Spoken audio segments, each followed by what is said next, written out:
the Football Pod on Off the Ball in partnership with AIB, proud sponsors of the Football, Hurling and Camogie All-Ireland Club Championships. Hashtag the toughest. Alright, you're very welcome along to the Football Pod with Paddy Anders and James O'Donoghue. A beautiful March morning today. You could feel that little bit of warmth in the air again. The sun was shining definitely in the west. Hope so. And beautiful up here. Yeah. Lovely to hear about Dublin too. How's the form, lads? Yeah, not too bad now. Yeah, like I say, beautiful start to the week. Spring is here, and I enjoyed what I seen over the weekend. I went to some great matches again. It's good to hear. All is good. Yeah, all is good. James, the form is good. Do you ever hear of seasonal affective disorder? I have heard of it actually. Yeah, but you want to give us? Were you suffering from it? No, one of my friends genuinely has it. Like. Oh. Well, he doesn't know he has it, but I told him he has it. So October to February, just don't talk to him. Like. No, I think he's actually the other way around. But say if there's any bit of a change, it takes a little while to get used to. Like, but I'll tell you what, the change down here, it is stunning. There's only one place to be in the world at the moment. That's a fine start to the pod, and it's a nice segue. I wonder, do the clutter of intercounty managers around the country have seasonal affective disorder? Because they are a cranky lot. A few of them had it this weekend, all right. Yeah, a few of them had it. You were getting a bit of stick too, were you? That's because they heard that he was trying to get him all sacked for the last couple of weeks. You have a bad rep with the managers, Tommy. You have a bad rep with the managers. Gone into the WhatsApp group between McStay and Brennan and McCabe and even Jack. You know, Jack kind of did a walk and talk and ran away from me as I was interviewing him. So, yeah, tough weekend on the beat. They hate the pod. They all hate the pod. Nah, that's the thing. They love the pod. They love the pod. That's the question I had for you, James, Paddy. Is that your sense of was that your sense of managers? You know, this time of year anyway, James. Would there just be a cranky lot, regardless? They could be definitely this time of year when they're not sure what's happening or what's going on or how you're fixed. I suppose the uncertainty of anything does get into your head, and you don't know who's going to be playing well or what your injury situation is. It is a strange time for managers, and I can only imagine what they're going through at the moment.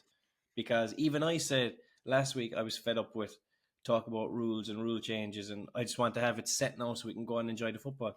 Like McGeaney had a very good interview. I think it was with Off the Ball time, wasn't it? Where he was saying that. Yeah, Jonathan Higgins. He was saying that like they're trying to prepare for one thing, and then it could all be the rug could be pulled from under them, and it could be completely different. So the uncertainty would make you fairly cranky, I think, especially when you're in a dogfight, if it's relegation or whatever. Yeah, Paddy, poor choice had similar sentiments. 2 All-Ireland winning managers from last year. Let's just be done with the changes and get it on. We're obviously waiting. The Football Review Committee met Friday. They met Monday. They're trashing out what they've seen so far. We're expecting tweaks. I don't think we're expecting wholesale changes, but we are expecting tweaks to certain stuff. Did you? What was your sense of the weekend? Like, Robbie Brennan was incredibly strong after the game, and this is a Meath team that are absolutely ripping it up. 4 wins from 5 in Division 2. Robbie Brennan had said just go back to the old rules. Was that right?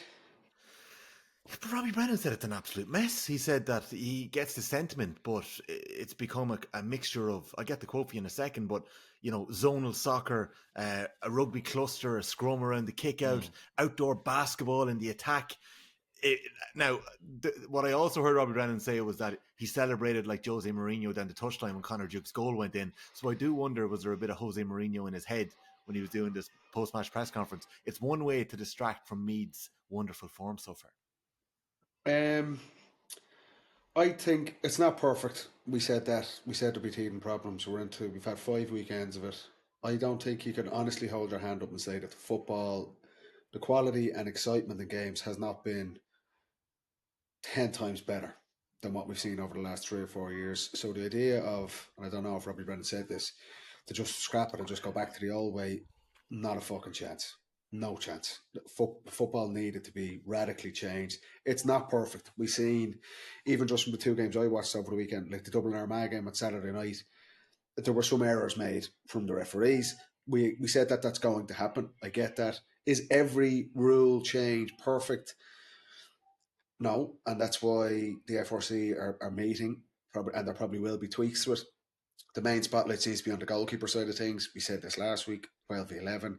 The 20-second rule was a big issue over the weekend, and also the black card or red card. We've seen that in the Galway Tyrone game as well. So there are teething problems, but we expected it.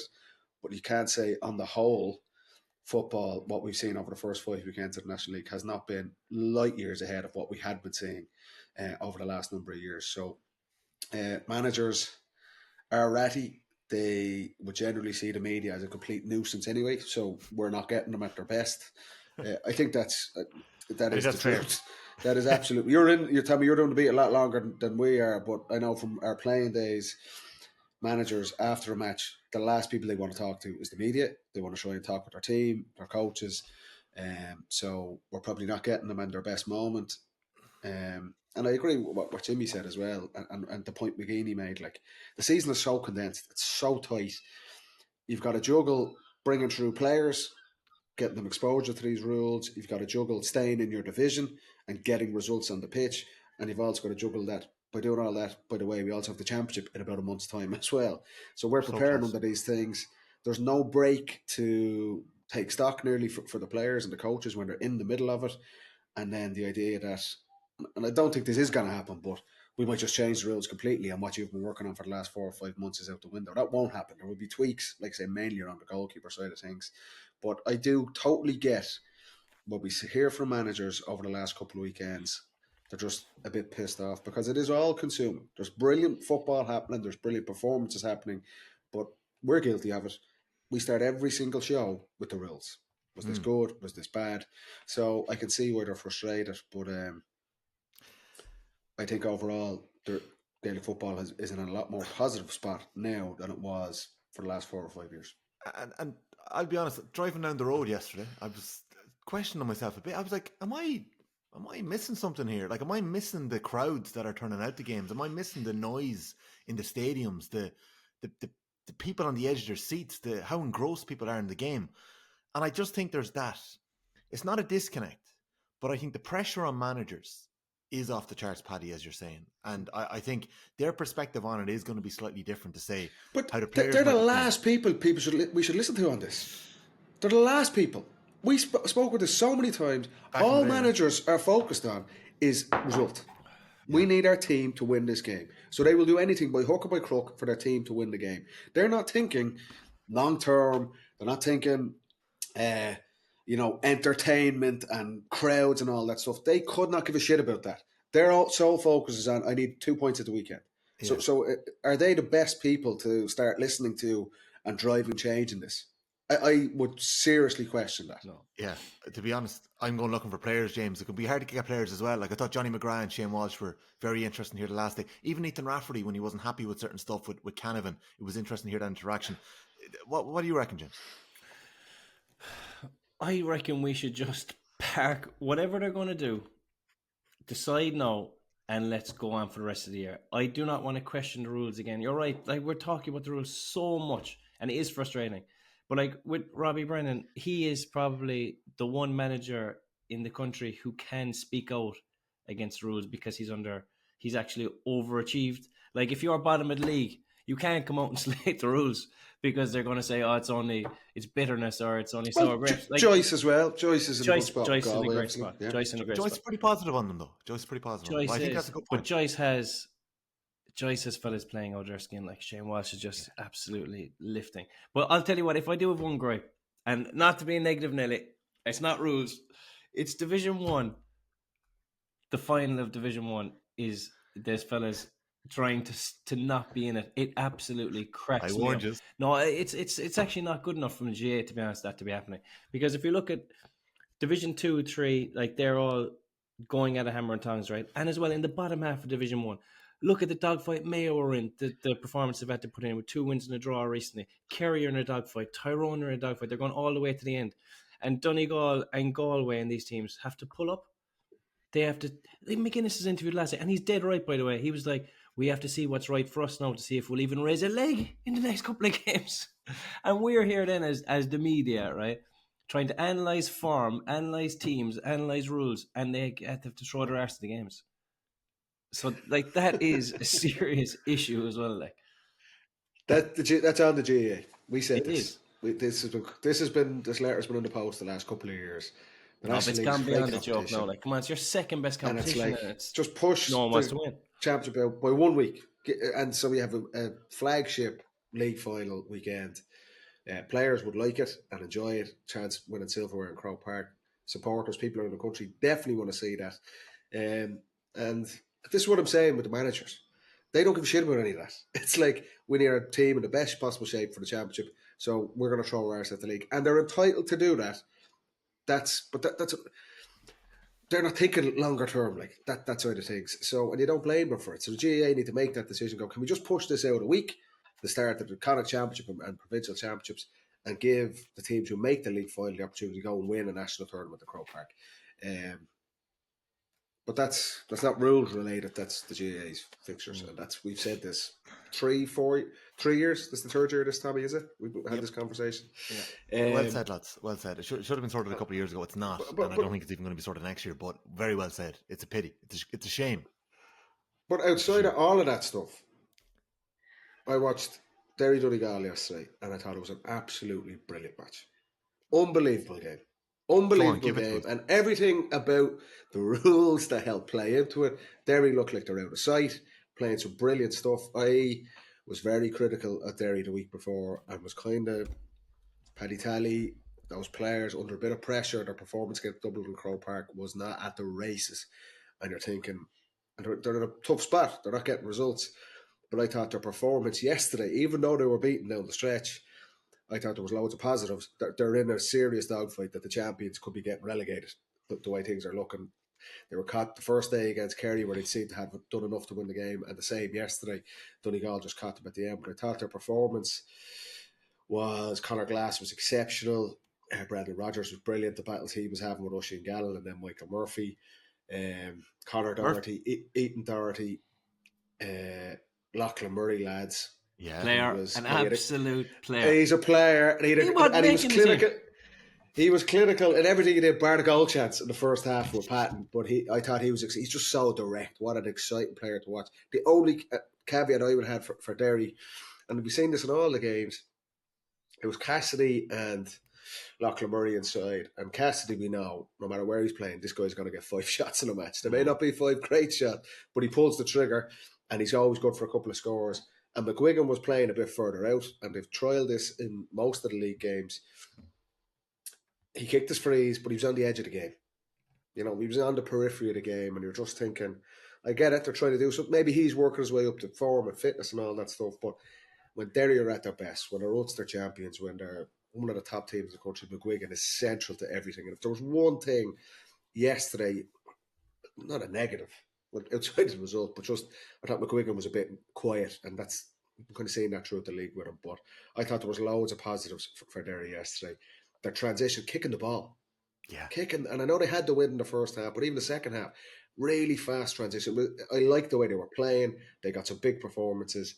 But Donegal, and this is the thing with the 2-point scoring arc, we've seen it even on Saturday night. Dublin were 15 points down at one stage and got it back to 3 or 4.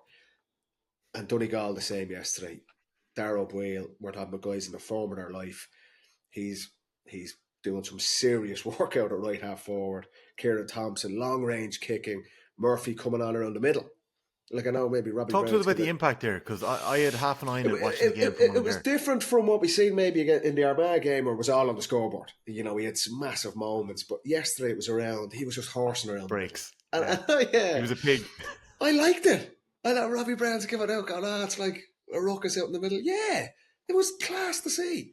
And the one thing, we have seen it in 5 weekends, and again, yesterday, we see Dubs-Armagh Saturday night, Derry Donegal yesterday. If you get on top at midfield, it is incredible the impact that is having on a game. Massive. Like the momentum, like Armagh blitzed Dublin on Saturday night in the first half, and they're 12 points up at half time. Third quarter, Dublin absolutely annihilate Armagh's kick out, and only for a bit better shooting. They could have been ahead. And we've seen the same yesterday in Ballyshannon. Donegal get on top around the middle third, get on to Oran Lynch's kickouts. Murphy, that influence he had around the middle. He made one, there was one where Rodgers goes up to catch it, and it kind of it's bouncing around. And Murphy just comes in from out of shot and basically just throws his whole body and arse in the air and ends up getting it. It was class. And then the second they got it, they were gone. But that momentum, around the middle third. That is so pivotal. And it's exciting to see. But the performances for Donegal, Darrell Boyle, exceptional. Murphy's impact, Kieran Thompson. Who else was very good? I just thought Shane O'Donnell buried their first goal. Shane O'Donnell, brilliant. Conor Mm. O'Donnell as well. But like, what we say, it forces teams to take on shots that they never would take on. When you're chasing a lead, if you've got the skills and you can kick 2-pointers, it gets you back into the game. And that's my thing. And I said, don't talk about the rules, but bringing it back, the rules are there to create an environment which promotes the best skills in the game: high fielding, kick passing, athleticism, scoring, accuracy. And it's no surprise when you see the likes of Shane Walsh in incredible form. That's what we want to see. And I think just that game alone yesterday, Derry Donegal, like under the old rules, Derry are 8 or 9 points clear. It's gone. They're going to keep the ball and there's no chance of getting scores back. They shut up shop. But you can't do that. And you cannot look at that. And there's examples every weekend, the first 5 weekends, and say that that's not a positive thing. I thought it was a brilliant game. I thought it was a credit to both teams. Some brilliant individual performances. And even though Derry look like they're under serious pressure to stay in Division 1, I thought there was enough positives from Paddy Talley and those players yesterday that they'll go back and play Donegal in the first round of the Ulster Championship and they'll take conference from it. But it's in your best interest to take shots now, because the opposition kickout is an attacking platform for you. Like, you're actually in the driving seat when the opposition goalie has the foot down, has the ball down on tee. The attacking team has the advantage because you have an extra man and he's probably kicking into a bit of a breeze. Like, the turnarounds are absolutely mad. Like, is that not good? Do we like that? Is that a good thing? I can see why coaches would absolutely hate it, but from watching, is that not a good thing? It is. It is a good thing. Yeah, it is a good thing. I think it's tough on the field when the momentum goes against you. I'm not sure if teams have cracked how to just, like, the swings are so big, Jim. Sorry, I could have. You have to suffer. You have to just strap in and suffer for maybe 10 minutes at a time. Like, before, it was maybe a minute or two, and you could do something to change the momentum. Now, like, you could be pinned in for 10 or 15 minutes. Like, it's a big change, like a big shift, and it's going to be hard mentally for even a forward who wants to be involved in the game. Like in the Kerry Dublin game, in the second half, the Kerry forwards did not have a possession because they did not get the ball.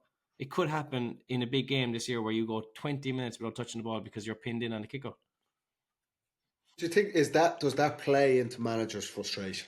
That we're so programmed for years. These guys have been in Gaelic football for 30, 40 years, playing away and having success in different coaching roles, whether it's club teams, their own county teams, colleges, whatever it might be. And this is such a drastic change that they can't control it. Yeah, and that lack of control is like, that's why they're all so pissed off with this. Yeah. Because it's like, you could be the world's best coach, but if that momentum goes against you, and I definitely agree, I don't think any team has figured out a way to try and manage that.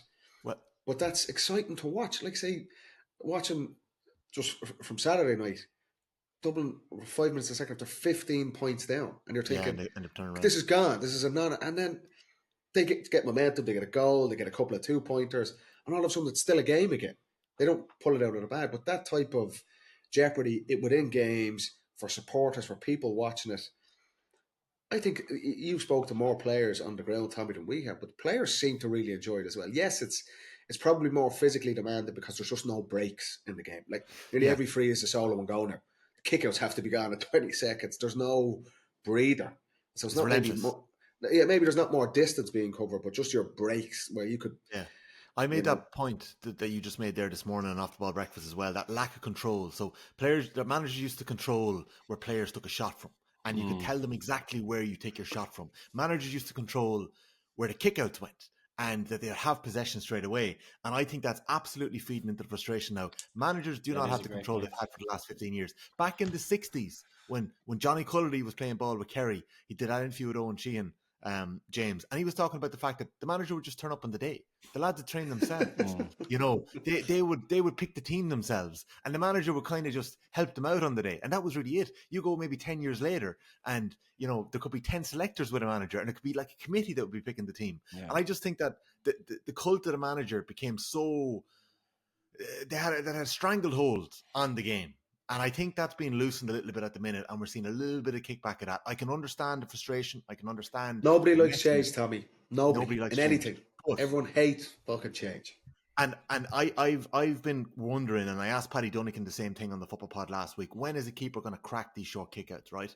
And I think this weekend we saw a little bit of tiredness creep in some of the games, and nobody would have seen this apart from the 4,500 that were at the game in Cusack Park, Mullingar. I think there was a lot more, to be honest, but I was told there was 4,500 at it. The place was packed. Conor McCormick went short with 10 of his 17 kickouts. I have not seen this yet, and I was wondering why Meath were letting him away with it. I just don't think they could figure it out. Sam McCartan, Paddy, we know how intelligent this fella is. Sam crafty. McCartan won so many kickouts where he was making a run one way, looping, coming back and winning in the corner. And Oren Lynch was good for Derry as well yesterday. They were getting, you probably need to be there to see it, but there was a couple of kickouts he was getting in the centre channel. He was on his own. And I was going, Donegal are going to be all over that for the Ulster Championship. What happened there for that for him to get that off? Exactly. Rafferty as well, so it's. You're right. But this is it. You need to figure it out. Coaches, the very last kick out, figure it out. The last kick out that McCormick went short with, Meath got a high press and turned them. And they did it in the first half and got a point, and did it in the second half and nearly got a score but one untouched on the ground. So when you do let a keeper go short, I think there's a bit of a trap here, and we would have seen the Dubs do that quite a bit. I can picture Paddy Small in that COVID semi-final against Cavan, letting a Cavan forward go down the line, or Cavan defender go down the line, and absolutely milling him once he set the trap for him. So Mayo did it to Kerry as well, Tom, didn't they? A couple of times. They did, brilliant. Show the line. So it's interesting. And just a note on that, there's been a lot of talk about the size of the Meath players and how big a team they are. And they are big. And I was really impressed with some of them at the weekend. But Meath were eaten alive on the kick out and the break at the weekend. Meath eventually got a bit of a hold in it towards the end of the game when the game was in the melting pot, and they showed a lot of leadership. Billy Hogan found some really important kickouts. Menton won a few. Kyogan had a couple of big turnovers. Owen Frayne kicked a couple of late points. But size-wise, Meath have lost Ronan Jones now to a hamstring injury. He's been brilliant at 12. And they're just missing it at the minute. They were eaten alive around the break. There's a different sort of fielder needed these days, and a different sort of player needed around the half-back line. But it's also very, it's hard to put your finger on what teams are doing differently. Because we're seeing swings within the games. If you look, say, Saturday night, this was Armagh midfield without Grimley and Ben Creeley. So they're two absolute mainstay midfielders, huge players. They weren't there, yet they absolutely annihilated. Dublin won 3 of 14 kickouts in the first half. And Armagh scores, and they should have been further ahead, were all off that winning the kickout. So, but then second half, Dublin don't change anyone. There's no personnel. There's no Brian Fenton coming back from retirement. Yet they absolutely dominate in the third quarter with the same players. They're not looking at their own kickout. They're looking at Rafferty's kickout more. Do you know? I think it's almost easier. Yeah, it's easier to attack the kickout at the moment, especially when your keeper is pushed up and he's hanging. Looking at your own kickout seems to be causing some serious difficulty. Do you remember when you were both breaking through, right, in intercounty football? And I'm not sure if either of you were in and out and around the ruck for kickouts, right? No, Jesus. But can you imagine Kieran Whelan or Shane Ryan or Darragh O'Shea or Scanlon, right? And when they wanted a kickout, right, they'd put the hand up and they'd call it. I think the art of how you would hit your big man on the kickout has sort of been lost, because there's a lot more kind of angle balls going out and finding a fella on the wing, whereas now it's going out into a ruck, and I think it's hanging a bit. Is the kick out just hanging that bit more at the minute, so it's easier to come in at the back of a fella and attack it? I don't know what the goalkeeper then. That's the ball flight from the goalkeeper. I think the ball flight could be a little bit off, but I have to make a note. You wouldn't have seen this, but the Mayo Kerry game, lads. Kerry were very poor in the first half. Jack said it himself. They were leggy a long 5 weeks. But they kind of turned it on its head in the second half, and they went at Mayo. They took the lead. Dylan Ganey was very good, I thought, throughout that game. A couple of 2-pointers, a couple of lovely passes in the first half. David Clifford eventually comes into it, but Dunham Q did a good job. He looked a little bit hamstrung, Clifford. He had a lot of tape on the leg, dropped a shot or too short, and dropped a free just short that I'm sure Shawnee O'Shea would have nailed. But when the game was in the melting pot, Aidan O'Shea made 2 of the finest fetches I've seen. The second one with the knees in the back was absolutely outrageous. Oh my God, it was a beautiful. It wouldn't have happened previously. That was not going to happen. They'd be trying to chip it out to the fucking cornerback, like. I only saw This is why it's good. This is why it's good. Led to a score. Same with Andrew Murnan for Tomás McCormick's. I'm not sure if you noticed this one. Yeah. But did you see what happened in the next kickout, right? So Murnan wins the kickout. Did you see that? So Murnan wins the kickout. It's unbelievable fetch. It leads to a score. And then it just shows you how smart some of the Dubs are. The next kickout comes in the exact same pocket. Murnan has his eyes on the ball, clattered. And I wasn't afraid refs didn't see it, but he gets taken off. He did get a free. He did get a free. Did he get a free for that? Okay. He did, yeah. Okay, but they weren't letting him catch it clean again. We also saw, lads, two of the most exemplary examples of a player handing the ball back. And I know it's still counterintuitive, but I thought Conor Calvin running after him to pass it back to him. That was comical. Who do I give it to? Who do I give it to? Clifford did the same thing in the Mayo Kerry game in the last couple of minutes, and obviously the ball would be brought forward 50 yards, but the Mayo attack started like that. So I'm not sure we're going to see that one drop. You just give it to the nearest fella. Doing it so well. That's it, the nearest fella. You just hand it over to the nearest fella. That hasn't been as much of an issue as we thought it would be, hasn't it? I don't think it is. I don't think it will be. No. I kind of like it, to be honest.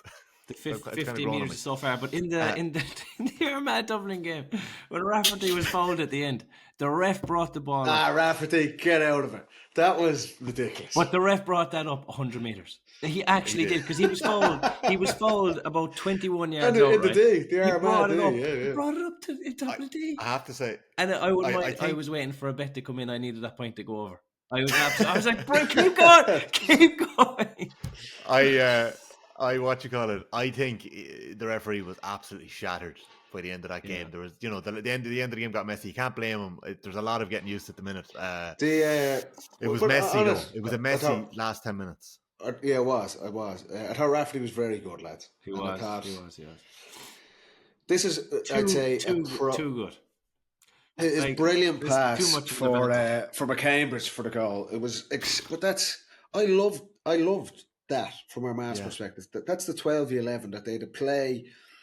Dublin were trying to press, and they knew, and Armagh are very good with their set plays, we know that, but it was like McCambridge was free. He drifts in from the far corner, and Rafferty has the skills to pick him out with a beautiful kick pass. McCambridge really fumbles it, but still gets away with a goal. I love that. I know 12v11, but I thought it was brilliant play to see. Talk cleverness, cohesion up front, team movement, brilliant kick pass, brilliant finish by McCambridge. Very poor defending by Dublin, but that's beside the point. I actually want to make a point on that with Dublin. I've noticed this over the last couple of weeks. But I love that from Armagh. And that's, I think, by all the mood music from the FRC, that is going to be the one that they're going to change. So we may not see Rafferty or Morgan or these guys coming up the pitch. But that's a pro for it. What a brilliant play and skill set and move by Armagh to take advantage of it. And I like that. We mightn't linger on it, but I heard that Canavan was on the Mayo Football podcast last week, and he mentioned that Peter. And there's a lot on the table, obviously at the minute, and they kind of trashed it out on Friday. They'll do it again tonight, the Football Review Committee, and then I think we should have news around the 13th of March is when it's expected. But Canavan mentioned that they're considering only allowing the keeper to touch the ball inside the opposition 45. So I don't know, is that going to be on the table? I'm sure they're considering a lot of things. So that means if they change it, they need to have a solution. Yeah, but do you know what I've noticed, right, is that Canavan wasn't on this committee from the beginning. Beforehand. I don't think he's on the same wavelength as the boys at all.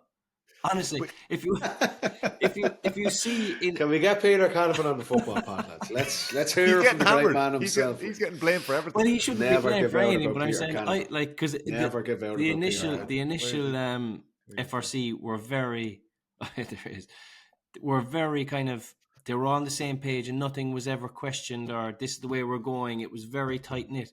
But then Canavan replaced Murphy, I think, or one of the boys? Yeah, Murphy and O'Rourke. And then on RTE, Canavan straight out in one of the interviews, he was like, I do not know why they're doing this. And he was on the committee. But, it's a good point. Fly on the wall for a Jim Gavin, Peter Canavan conversation. Yeah, I think it'd be funny. I think publicly, I think you're right. The Football Review Committee have been very tight. There's been next to no leaks. They've all been on the same message.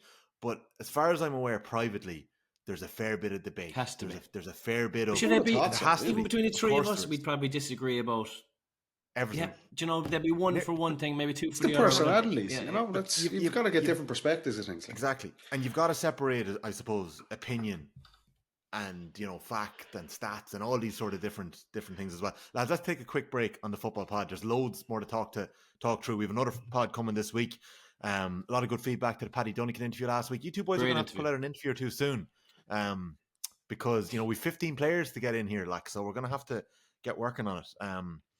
But yeah, a lot of good feedback to that last week. The pod, of course, is brought to you every week with thanks to AIB, proud sponsors of the All-Ireland Senior Football Championship. Check out #TheToughest for more. Paddy and James, sit tight. We'll be back in a minute. We'll be going around the grounds, and I want to get you on a few little bits and pieces from the weekend as well.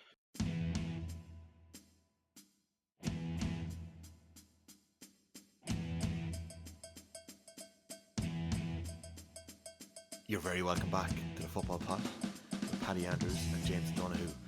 James, I'll be honest, knowing that the countdown clock was in the last 5 seconds as Keith Curtis's brilliant pass landed in the hands of Conor Duke, and all Meath needed was a point, I was, internally, obviously I was neutral in the press box, but internally I was screaming, just fist it over.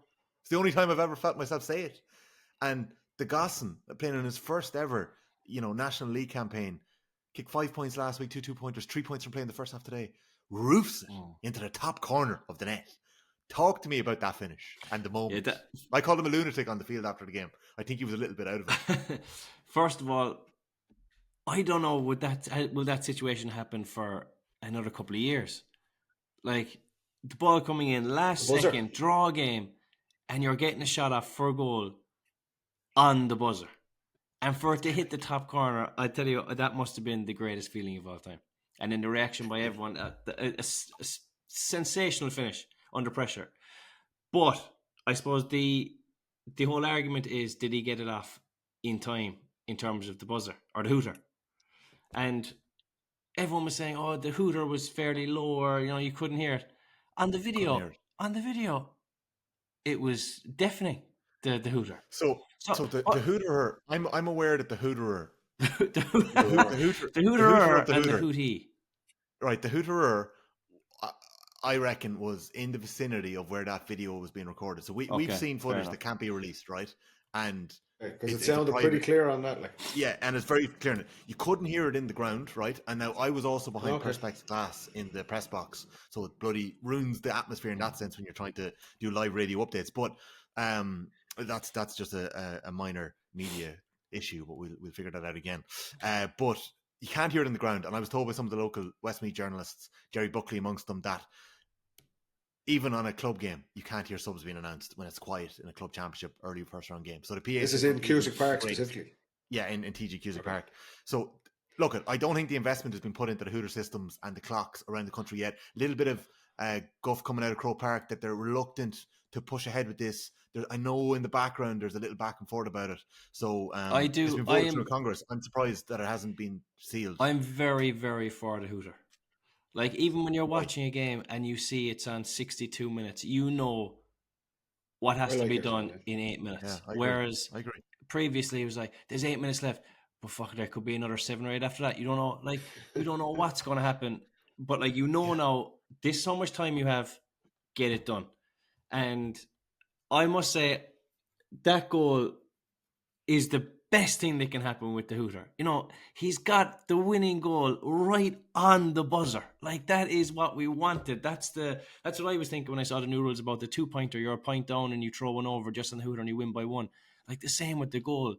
I suppose there's obviously going to be controversy because did he kick it before or after? Obviously, we don't have the technology for that. There's milliseconds. There's milliseconds. I felt like it was on the buzzer, which would be a goal. Yeah, I think it was probably on the buzzer. Plus, the buzzer is quite long. So maybe that is kind of skewing people as well, because the ball had hit the top corner, hit the ground and nestled, and the Hooter was still going off. So I suppose that's you are kind of thinking, did the Hooter go late or early? But I think it was a goal, and I think it was the best thing that could happen for the Hooter. An exciting goal to win a game like that. I think it's class and a great finish. What about the Gosson's decision to go for goal, right? Because we obviously saw Conor Gainey come off the bench for Kerry. A flash move, he slipped in and he fisted the ball over the bar where he could have gone for goal. Well, I know myself, when you're young and hungry and at it, there's nothing exciting about chipping a point there. Do you know what I mean? He has got it and he's seen the goal. His eyes have lit up and instinct has taken over and he's going, I'm rattling this. It's only when you get older and you have a couple of horror stories under your belt that you change your decision. Do you know? It's like you've missed it and you've cost your team. Then you might think that the next time to do something different. But the fact that he's just caught it, instinct, stuck it, bang, game over, game won. I think that's unbelievable. Instinct, Jimmy, isn't it? Yeah. Like that, you know, it's instinct. He's not even thinking of that. He's not thinking it. It's just he's the act of catching that ball and landing, and where he is, I don't think there's a thing going through his head there. No. He's literally like, which is the just, that's best natural thing for that he could do, 10, 15 years of playing. Catch the ball on like the 13 or 14, turn and go for goal, and it was a brilliant score, a brilliant result for me. But I, to be honest, I thought it was a goal as well. I know, like, very hard. Like, the Buds are still going, the ball is in the net, so I'd say benefit of the doubt with the attacking team. I thought it was a brilliant moment, a brilliant goal for him. Do you know the thing about coaching and overcoaching? That is actually almost a prime example of it. Like, as you go on, there's so many, you're being told so many things, or kind of practice so many different scenarios, and you know, game management and all this. Sometimes instinct does you, like. Sometimes you just need to think about nothing, only what you've practiced by accident. Not even practice, if you've got the skills to back it up, Jimmy. Yeah, well, instinct can be a bad thing as well. If your instinct is outside of the boot from the sideline, yeah, exactly. It can work both ways, but I thought it was a brilliant finish. Yeah, savage stuff. You mentioned Ethan Rafferty's pass to Barry McCambridge for the Armagh goal. What about Petey Hart's pass to Derek Canavan, who rattled the back of the net in Tyrone Galway? Thought that was a beaut as well. A dramatic ending to this game too. I'm not sure if you followed it in the Sunday game last night. Obviously, game wasn't on live at the time. I think the hurling was on Limerick and Clare, but Tyrone were up. They were ahead, similar to Derry. They were in control. They had a black card, so they spent a lot of that second half with just having to keep 2 up. Peter Tate comes back on, and he goes back to defender, and suddenly they still only have 2 up. Referee doesn't cop it for quite a bit. There's a bit of consternation about the clock, and eventually, instead of a 1-point free, there's a 2-point free, and Shane Walsh does what Shane Walsh does, and he splits the posts to level the game up. So I think Kieran Whelan, was saying last night as well that it is a harsh penalty for a technical error. Do you know, like to lose 2 points there. Now, in fairness, they were full on defending with 13. The 13 of them were hounding the ball, so it was on the higher scale of the error. But to lose 2 points for it is a lot. On the other hand, Shane Walsh is a cheat code on the new rules.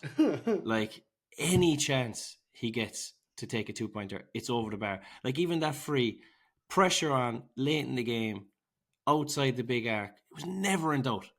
Put it down and swung it straight over the black spot to draw the game. Like, the pressure side of things. Is that not what we want? Do we not want to see about skillful players? Absolutely, but in an environment where they can showcase their talent. Yeah, and Shane Walsh is showcasing, and he's the man that's really taking it on. Even the penalty, took on the responsibility, buried it onto the next ball. I think that he's flying at the moment. I hope he can sustain it, because if he does, he'll create moments all summer, I think. I agree. That's what the kids want to see. Yeah, I agree. And he doesn't. I don't know, does he get the love? Do you know what I mean? Like, he's almost. I don't know, does he split opinion at times? Well, like you see Clifford and maybe a few more, Rian O'Neill during the summer, and even maybe McGuigan. They get showered with love, and even when they get the kids come onto the field after the game and. I don't know. I think Walsh is right up there, as good as anyone in the game at the moment. I see Walsh getting the same treatment with kids and giving time to them. I've seen that in the flesh myself. I think. I wonder. I don't know. It's harsh, and I wouldn't agree with it. But I wonder, did the transfer colour things maybe for a little while there? Like, give people an easy is way. Is this what we're in the Galway fan base, his own fan base, like, or nationally? Like, I was thinking more nationally. Yeah. Yeah, I think there's an admiration for how good footballer he is. I think it's incredible. Yeah, it is. There's frustration with him at times, and we've been on this show frustrated with him in terms of maybe delivering consistent performance at the highest level. But that's when you have the talent he has. His bar is so high. Like, that All-Ireland final performance in 2022 is nearly a curse for him, because that's the expectation. He didn't have a good final last year, but because the way that game was played, no forward had a good day. Also, last Paddy, year, I think outside the it's Connacht. worth. Yeah, exactly. But I also think it's worth noting. I think there was a little bit of understanding given to maybe Con's form or Clifford's form when they were a little bit injured last year, a little bit off it. Maybe more leeway, like. Yeah, maybe. Walsh went through the pain barrier last year. I know for a fact. You know, he could barely kick a ball in some of those games. You know, you could see him turning down shots. He was definitely. I think he had issues with the quad and a few other bits and pieces. So talent-wise, he's as good as anything there is. Yeah. We might Natural see it this year. Just how good skills, right foot, left foot, exception, and it's brilliant to see it over the last 5 weekends. I wonder what he'd have got in that All-Ireland final under the 2-pointer. Yeah. Did he get? Look actually at that. There was probably 3 or 4 of them that were 2-pointers. 2022. Yeah, definitely. Sure. How many would Cliff have got? Like, yeah, but the one down the sideline, 120 points each.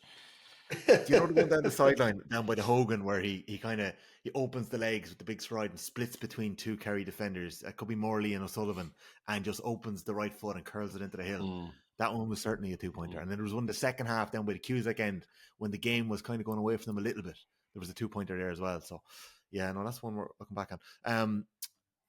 Paddy, we talked about a football pod curse over the last couple of weekends being the fact that if we all pick the same team, it may not happen. And, you know, I thought we avoided it when Sligo were well on top of Fermanagh and they were about to win it. And I was like, look at me making the right call here, but it ends up being a draw.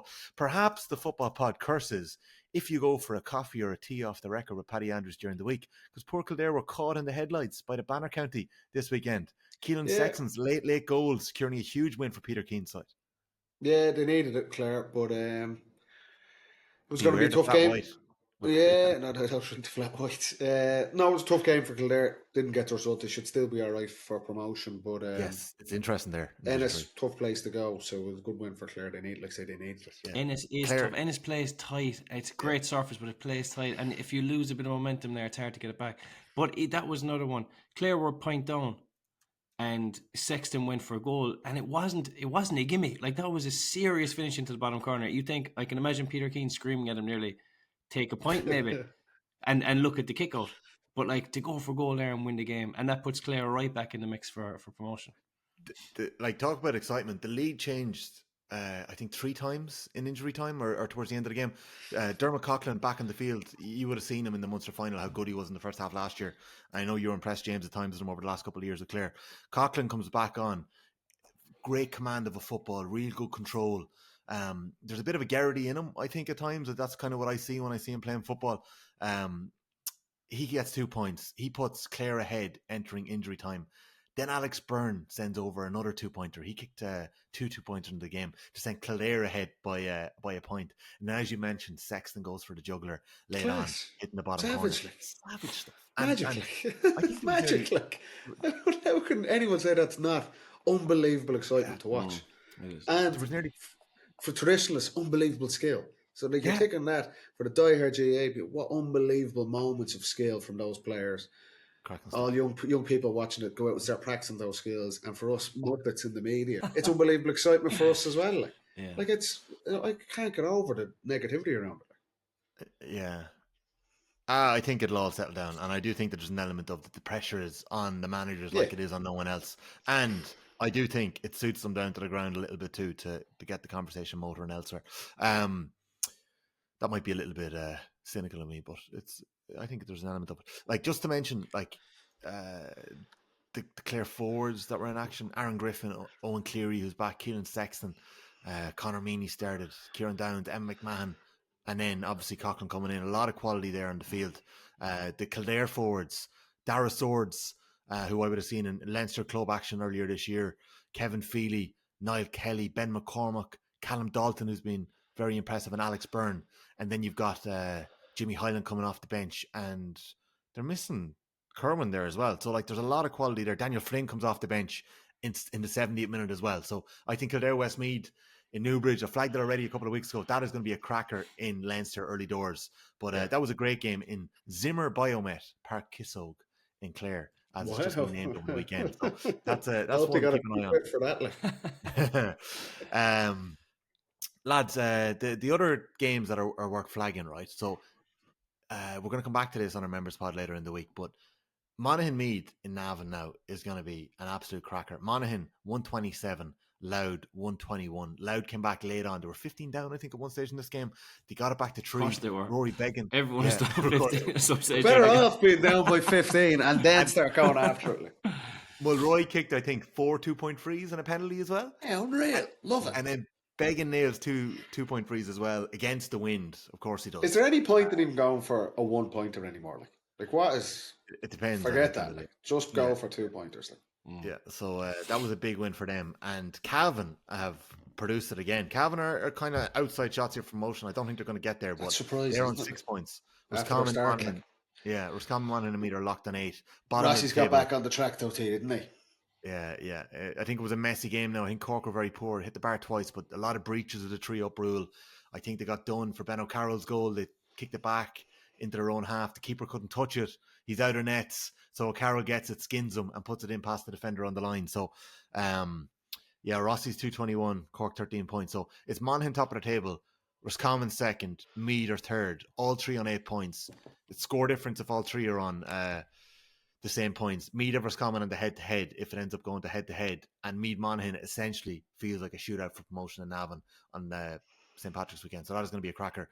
Division 1, chock-a-block there. You've got Tyrone and Derry down at the bottom, 1 point, 3 points. Pressure really on Derry there. Armagh, Mayo, Kerry can still be dragged in, but a massive win for Mayo and McHale Park. Kerry have Armagh next at home. They've lost 2 home games already, James. They're going to have a little break now after 3 weekends or 3 long away games, and they're 5 so far. That's a must win at home. It's a massive game. It's nearly unheard of for Kerry to lose 3 home games in Division 1. Yeah. Do you know what? I suppose they did start off. When they missed the first game that was postponed, it kind of put them on the back foot, and they haven't gotten up to full capacity yet.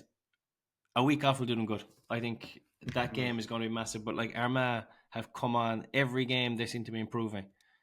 That is a really, really, really tough game for both sides there.